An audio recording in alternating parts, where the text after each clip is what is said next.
जय हिंद दोस्तों, रक्षक खन्ना के इस चैनल में आपका स्वागत है। दोस्तों कैसे हैं आप? उम्मीद करता हूं कि आप अच्छे होंगे। वीडियो में आगे बढ़ने से पहले आप सबको धनतेरस की हार्दिक शुभकामनाएं। दोस्तों आज के इस वीडियो में मैं आपको कुछ महत्वपूर्ण जानकारी दूंगा, जिसमें से कुछ जानकारी जुड़ी है डिसेबिलिटी पेंशन पे। जी हाँ दोस्तों, जो शुगर के पेशेंट्स हैं या फिर हाइपरटेंशन के पेशेंट्स हैं उनको भी डिसेबिलिटी दी जाएगी। इसकी जानकारी मैंने आपको पहले भी दी थी, तो इसी के बारे में कुछ और जानकारी दूंगा। कुछ और जानकारियां जुड़ी हैं डीआर के एरियर के बारे में। डीओपीपीडब्ल्यू की तरफ से डीआर का जो लेटर है वो आज निकलना चाहिए। जी हाँ दोस्तों, तभी कुछ हो सकता है, तो इसकी जानकारी मैं आपको आगे दूंगा। फिर दोस्तों कुछ और जानकारी जुड़ी है एमएससीपी और एसीपी को लेके। जो पेंशनर्स 2006 के बाद आए हैं उनके लिए एमएससीपी, और जो पेंशनर 2006 से पहले आए हैं उनके लिए एसीपी, तो इसकी भी जानकारी मैं आपको आगे दूंगा। कुछ और जानकारियां जुड़ी हैं कम्यूटेशन को लेके। जी हाँ दोस्तों, कई कम्यूटेशन आपके चल रहे हैं, अभी तक रिकवरी हो रही है, तो उसकी भी जानकारी मैं आपको आगे दूंगा। फिर दोस्तों कुछ जानकारियां जुड़ी हैं कल की पेंशन को लेके। कल 30 तारीख है, कल आपके खाते में पेंशन आएगी, तो इसी पे मैं आपको कुछ और जानकारी दूंगा। कुछ और जानकारियां जुड़ी हैं स्टेट के पेंशनर्स के लिए, उनके डीएडीआर को लेके, तो वो भी मैं आपको आगे बताऊंगा। कुछ और जानकारियां जुड़ी हैं ओआरओपी 3 की पेंशन को लेके, या फिर अक्टूबर की पेंशन की मैसेज को लेके, तो उसके बारे में भी मैं आपको आगे बताऊंगा। तो दोस्तों बस यही जानकारी हैं जो काफी महत्वपूर्ण है आपके लिए, इसलिए इस वीडियो को आप शुरू से लेकर आखिर तक देखिएगा और अपने ग्रुप में भी शेयर कर दीजिएगा। वीडियो में आगे बढ़ने से पहले एक छोटी सी अपील कर रहा हूं, अगर आप पहली बार मेरा चैनल देख रहे हैं या फिर ये वीडियो देख रहे हैं तो आप मेरा चैनल सब्सक्राइब भी कर सकते हैं, जिसका नाम है रक्षित खन्ना, क्योंकि ऐसी जानकारियां, ऑथेंटिक जानकारियां आपको मिलती रहती है इस चैनल के माध्यम से। चलते हैं दोस्तों, आगे बढ़ते हैं। सबसे पहली जानकारी, आज 29 अक्टूबर डीओपीपीडब्ल्यू पेंशन मंत्रालय से डीआर पर ऑर्डर आना जरूरी। अगर नहीं आता तो अगले महीने एरियर मिलेगा 4 महीने का। दोस्तों जैसा आपको पता है आज 29 अक्टूबर है, तो दोस्तों आज ऑर्डर आना बहुत जरूरी है डीओपीपीडब्ल्यू डिपार्टमेंट की तरफ से, भारत सरकार की तरफ से। अगर नहीं आता तो दोस्तों हमारी उम्मीदें फिर टूट जाएंगी। जी हाँ दोस्तों, मतलब आज एक दिन है जिस बेस पर आपको डीआर का एरियर दिया जा सकता है कल की डेट में। अगर आज कुछ हो जाए, अगर आज ऑर्डर निकाला जाए, तो दोस्तों सब कुछ ऑर्डर पे डिपेंड है। जब तक ऑर्डर नहीं मिलेगा, जब तक दोस्तों डीआर का एरियर का भुगतान नहीं होगा। तो दोस्तों हमारी कुछ बची कुची उम्मीदें हैं कि आज ऑर्डर निकल जाए भारत सरकार के द्वारा, डीओपीपीडब्ल्यू के द्वारा, और दोस्तों फिर स्पर्श जल्दी से जल्दी एरियर आपका प्रोसेस में लगा दे, और फिर कल की तारीख में आपको डीआर का एरियर मिल जाए 4 महीने का। ऐसी हम उम्मीद कर रहे हैं। देखते हैं दोस्तों हमारी उम्मीद कहां तक कायम रहती है। मेन तो बात है डीआर के ऑर्डर पे, आज जरूर निकलना चाहिए डीआर का ऑर्डर। और दोस्तों इससे पहले जो मैंने वीडियो बनाया उसमें मैंने आपको कहा है कि 28 या फिर 29 अक्टूबर को डीआर का ऑर्डर निकलना जरूरी है। अब 28 तारीख तो निकल गई, तो दोस्तों आज का दिन बचा है, आज बहुत ही महत्वपूर्ण दिन है, तो दोस्तों आज निकलना चाहिए ऑर्डर डीआर पे। नहीं तो दोस्तों जो बची कुची उम्मीद है फिर वो भी खत्म हो जाएगी कहीं ना कहीं। चलते हैं अगली जानकारी की तरफ। 2006 के बाद आए पेंशनर्स को अगर एमएससीपी मिली है तो कम्यूटेशन का पीरियड बढ़ जाएगा। जी हाँ दोस्तों, कई ऐसे पेंशनर रहते हैं जो 2006 के बाद रिटायर हुए, उनको एमएससीपी मिली है लेकिन उनको पता नहीं है। अगर आपको एमएससीपी मिली है तो दोस्तों आपका जो कम्यूटेशन का पीरियड है या फिर जो कम्यूटेशन वैल्यू है वो आपकी चेंज हो जाएगी। जो आपका 15 साल तक कम्यूटेशन काटा जा रहा है, एमएससीपी मिलने के बाद वो पीरियड 15 साल का नहीं रहेगा, वो पीरियड आपका आगे बढ़ जाएगा। और जो कम्यूटेशन वैल्यू है जो आपकी पहले से काटी जा रही है वो भी चेंज हो जाएगी। जी हाँ दोस्तों, तो दोस्तों आप अपना पीपीओ चेक करें। पीपीओ में दोस्तों आपको पता लग जाएगा कि आपकी कोई कम्यूटेशन वैल्यू तो चेंज नहीं हुई या फिर आपका कोई पीरियड तो नहीं बढ़ा, क्योंकि दोस्तों पीपीओ में और पेंशन स्लिप में वहां पे दिखा देता है, शो कर देता है कि आपका जो पीरियड है रिकवरी का वो बढ़ा दिया गया है, और जो वैल्यू है कम्यूटेशन की वो भी चेंज कर दी गई है। तो आप पीपीओ से पता लगा सकते हैं। और पहली बात, आपका पार्ट 2 ऑर्डर हुआ है या फिर पेंशन आपकी चेंज हुई है, यानी आपको एमएससीपी मिली है, तो दोस्तों आपका कम्यूटेशन का जो पीरियड है वो भी बढ़ गया होगा और जो वैल्यू है कम्यूटेशन की वो भी चेंज हो गई होगी। तो उसमें घबराने की जरूरत नहीं है, ये पीसीडी स्पर्श का एक सही काम है। जी हाँ दोस्तों, वैल्यू आपकी चेंज होगी और पीरियड भी आपका चेंज होगा, सिर्फ एमएससीपी मिलने के मामले में, तो उसमें कोई दिक्कत नहीं है दोस्तों। अगर आप बंद करवाने के लिए लेटर भी लिखते हैं तो दोस्तों पीसीडी स्पर्श नहीं करेगा, आपकी रिकवरी बंद नहीं करेगा। क्योंकि दोस्तों जायज रूल के अंतर्गत पीसीडी स्पर्श आपकी वैल्यू बढ़ा रहा है या फिर जो पीरियड बढ़ा रहा है। चलते अगली जानकारी की तरफ। केंद्र के पेंशनर्स डीआर के एरियर की डिमांड कर रहे हैं। जैसा आपको पता है जो केंद्र के पेंशनर्स हैं वो डीआर के एरियर की डिमांड कर रहे हैं कि दिवाली से पहले डीआर का एरियर दे दिया जाए 4 महीने का। लेकिन दोस्तों कई ऐसे पेंशनर्स हैं जो स्टेट के हैं, जो स्टेट से अपनी पेंशन ले रहे हैं, लेकिन दोस्तों जो वहां की सरकार है उन्होंने अभी तक डीआर की घोषणा नहीं करी। उनका पुराना ही डीआर चल रहा है, डीए चल रहा है, जैसे कि 50% या फिर 46%।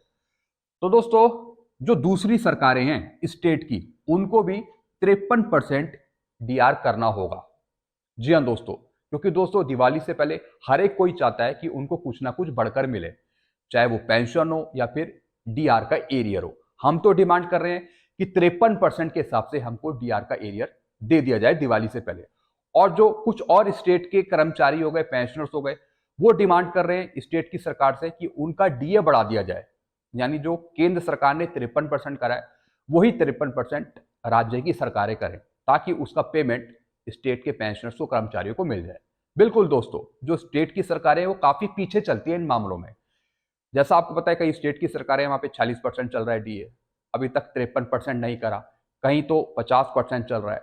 तो दोस्तों जो स्टेट के कर्मचारी पेंशनर्स हैं उनकी डिमांड है कि जो डीए डीआर है वो बढ़ाया जाए, 53% उसे किया जाए। चलते हैं अगली जानकारी की तरफ। जिन्हें शुगर है 20% से नीचे उन्हें भी डिसेबिलिटी पेंशन मिलेगी। जी दोस्तों, इसके बारे में मैंने आपको पहले भी बताया वीडियो में। जिनको शुगर है कुछ कंडीशन पे उनको भी डिसेबिलिटी दी जाती है और उसका परसेंटेज है 0 से 20%। दोस्तों अगर इसके बीच में आपका परसेंटेज है तो उस बेस पर आपको डिसेबिलिटी दी जा सकती है। हाइपरटेंशन के मामले में तो डिसेबिलिटी दी जाती है, वो तो ठीक है, लेकिन कई मामलों में शुगर के जो मरीज है उनको डिसेबिलिटी पेंशन नहीं दी जाती। कुछ मामलों में जिसके लिए वो कोर्ट केस करते हैं, एएफटी जाते हैं और बाद में जाकर उनको डिसेबिलिटी ग्रांट हो जाती है। तो दोस्तों आप कांटेक्ट कर सकते हैं हमसे, हम आपको डिसेबिलिटी पेंशन दिला सकते हैं शुगर केस के मामले में। चलते हैं अगली जानकारी की तरफ। 7 अगस्त 2003 से 31/12/2005 के बीच आए पेंशनर्स को एसीपी मिलेगी। जी हाँ दोस्तों, जैसा आपको पता है एश्योर्ड कैरियर प्रोग्रेशन जो उसका रूल है, अगर आप 7 अगस्त 2003 से 31/12/2005 के बीच में आए तो आपको एसीपी दी जाएगी, वो भी 2 फाइनेंशियल अपग्रेडेशन। जैसे दोस्तों कोई सिपाही है, अगर उनकी सर्विस 10 साल से ज्यादा है, 10 साल कंप्लीट है, तो उनको नायक की पेंशन मिलेगी। और अगर कोई सिपाही है या फिर नायक है जिनकी सर्विस 20 साल से ऊपर है तो फिर उनको एसीपी हवलदार की पेंशन मिलेगी। जी हाँ दोस्तों, ये रूल है एसीपी का जो पेंशनर्स 2006 से पहले आए हैं, यानी 7 अगस्त 2003 से 31/12/2005 के बीच में आए हैं, उनको एसीपी मिलेगी। अब दोस्तों एसीपी का एक रूल कह लीजिए या फिर रिकॉर्ड ऑफिस की अपनी मनमानी कह लीजिए। रिकॉर्ड यहां पे मानता है कि आपको एसीपी दी जाएगी, लेकिन दोस्तों ये सब पुराने केस हैं। तो दोस्तों ये सब टाइम बार्ड सेंशन में आते हैं। एकदम से दोस्तों ये प्रोसेस नहीं होगा, आपका केस एक्सेप्ट कर लिया जाएगा, लेकिन पार्ट 2 ऑर्डर कराने के लिए यहां पे रिकॉर्ड ऑफिस परमिशन मांगेगा कंपिटेंट अथॉरिटी की। जब तक दोस्तों कंपिटेंट अथॉरिटी परमिशन नहीं देगी जब तक आपका पार्ट 2 ऑर्डर जारी नहीं होगा। दोस्तों ये सब केस टाइम बार्ड सेंशन में आते हैं, जैसा मैंने आपको बताया टाइम बार्ड सेंशन में ही आते हैं। काफी पुराने केस हैं, पुराना एरियर देने के लिए, पार्ट 2 ऑर्डर करवाने के लिए यहां पर परमिशन चाहिए होगी कंपिटेंट अथॉरिटी की। जब कंपिटेंट अथॉरिटी इजाजत दे देगी, परमिशन दे देगी, उसके बाद आपके सारे केस सेटलमेंट किए जाएंगे। तो दोस्तों काफी पेंशनर्स सीपी ग्राम में शिकायत डाल रहे हैं, अभी तक उनके केस प्रोसेस में है, अभी फाइनल नहीं हुए हैं, क्योंकि रिकॉर्ड यहां पे मांग रहा है परमिशन कंपिटेंट अथॉरिटी की। जैसे ही परमिशन मिल जाएगी उसके बाद आपके केस सारे फाइनल किए जाएंगे, आपको भुगतान किया जाएगा और उससे पहले आपका पार्ट 2 ऑर्डर जनरेट किया जाएगा।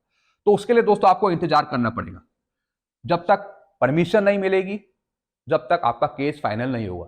तो आप थोड़ा वेट करिए, आप थोड़ा इंतजार करिए, मिलेगा आपको 100% मिलेगा, लेकिन टाइम लगेगा। चलते अगली जानकारी की तरफ। स्पर्श के पेंशनर्स को चाहे तो 1 घंटे में डीआर का एरियर मिल सकता है, अगर स्पर्श चाहे। दोस्तों जैसा आपको पता है स्पर्श एक सॉफ्टवेयर पे काम कर रहा है। जी हाँ दोस्तों, वो 1 महीने में आपको बड़ी हुई पेंशन दे सकता है, 1 महीने में ही सब कुछ दे सकता है। जैसा कि आपने OROP 3 में देखा, सितंबर में भारत सरकार ने टेबल जारी करी और सितंबर में ही वो आरओपी 3 का एरियर का भुगतान कर दिया, सितंबर में ही बढ़ी हुई पेंशन दे दी। दोस्तों ये सब स्पर्श कर सकता है। लेकिन दोस्तों अब बात आती है डीआर के एरियर के बारे में। क्या डीआर का एरियर 4 महीने का आपको दिवाली से पहले मिल सकता है? दोस्तों मिलने को तो बहुत कुछ मिल सकता है। 1 घंटे के अंदर, आधे घंटे के अंदर आपको डीआर का एरियर मिल सकता है। लेकिन घूम फिरकर बात आती है डीआर के ऑर्डर पे। जब तक ऑर्डर नहीं आएगा भारत सरकार के द्वारा, जब तक आपको डीआर का एरियर नहीं मिलेगा। तो स्पर्श भी ऑर्डर की डिमांड करता है भारत सरकार से। अगर उनके पास ऑर्डर पहुंचता है तब दोस्तों स्पर्श आपका एरियर प्रोसेस में लगाएगा।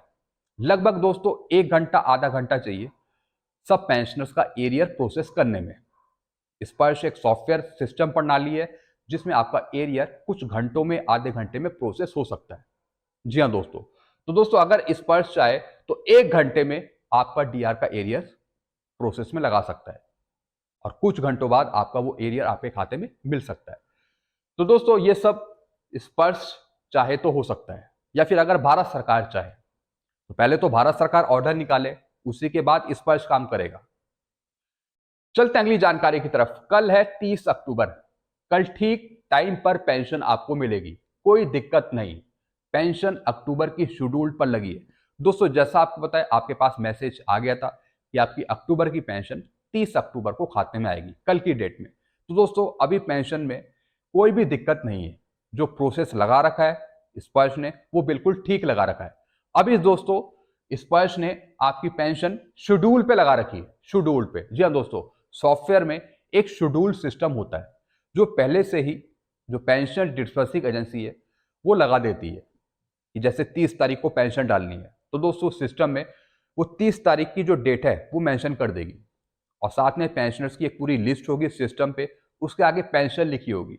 जैसे ही दोस्तों 30 तारीख आएगी उसके बाद वो प्रोसेस चलने लगेगी और धीरे धीरे आपके खाते में पेंशन आती जाएगी। तो दोस्तों अभी तक सिस्टम ठीक तरीके से काम कर रहा है। पेंशन सॉफ्टवेयर है जो स्पर्श का, उसमें अभी कोई दिक्कत नहीं है और कल आपके खाते में 100% पेंशन क्रेडिट कर दी जाएगी बिना देरी किए, कोई देरी नहीं होगी। तो दोस्तों आपका जो पेंशन का शेड्यूल है वो बिल्कुल ठीक है। जो अक्टूबर की पेंशन का शेड्यूल लगा रखा है, जो शेड्यूल लगा रखा है वो बिल्कुल ठीक है। कल की तारीख में आपको पेंशन मिल जाएगी अक्टूबर की।